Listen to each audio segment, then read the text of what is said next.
All right, take 647. This is Matt Martin with Vehement Knives. We've been struggling with this video, so bear with us, please. I just wanted to do an in-hand review of our EOD UXO dig knife so that you guys could get the skinny on all the features that are packed into this and how they might even be applicable to you even if you're outside of the bomb tech community. Let's start off with the sheath. It comes with a ballistic nylon sheath.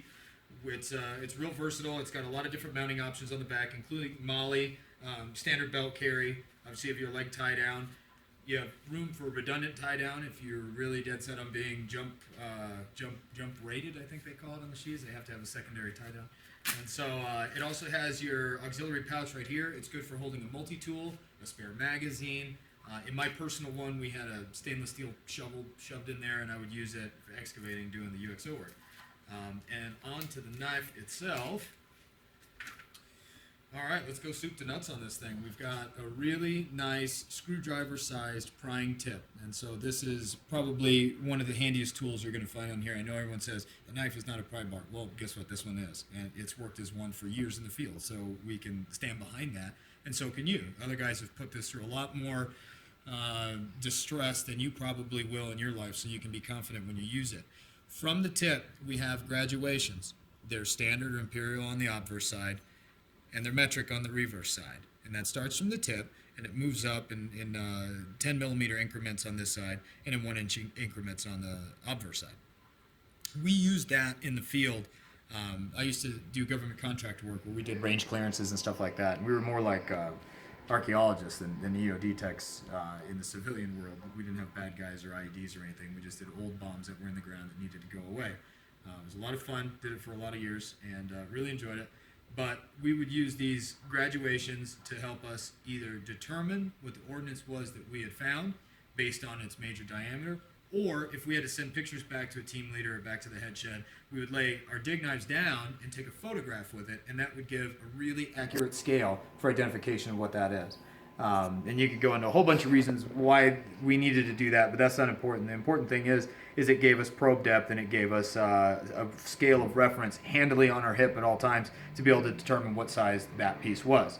Now, aside from that, that's pretty specifically tailored to that community. I suppose if you were a gardener and you had to plant seeds, you'd be using a very expensive seed planter, but you could use those graduations as well. One thing that does apply to everybody is this badass root saw that we came up with. Now, this isn't the back of a Rambo knife. This isn't going to clog. It's not going to leave you with a notch about that deep. This thing is a powerhouse, and it will cut through just about anything as far as you want to. You can see that the saw itself is equal to the max width of the knife back here, an improvement we made a few years ago. And that means that this will just keep cutting and cutting and cutting and never load up because of that large radius between the teeth of the saw and because of that aggressively wide rake.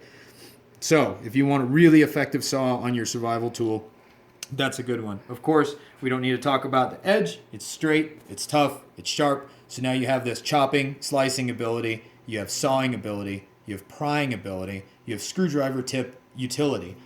Of course, we put in our flare, a little bit of a brass guard in there to keep that classy look. To keep everything looking pretty industrial, we went with 440 socket head cap screws to attach it, and then bolstering that are going to be 1/4 inch thick green canvas micarta scales. So we have stainless steel flared tubings keeping everything together. And again, for more of the military personnel that might possibly need this to break a window or breach a window, we have a window breaker or a skull crusher, however you like to reference it. Anyways, that is our EOD UXO dig knife. These last 5 that we have in-house right now, as of the filming of this video, are special in that we decided to have them run out of CPM 3V, which is arguably the toughest blade steel commercially available. So it went away from the ATS 34, which was a great performing steel. We had no complaints, hundreds of them out in the field. Everybody really likes them, and we decided to really jazz it up for this year's model and go with the 3V. It's super tough. It's a high carbon steel. It's got a little bit of chromium for corrosion resistance.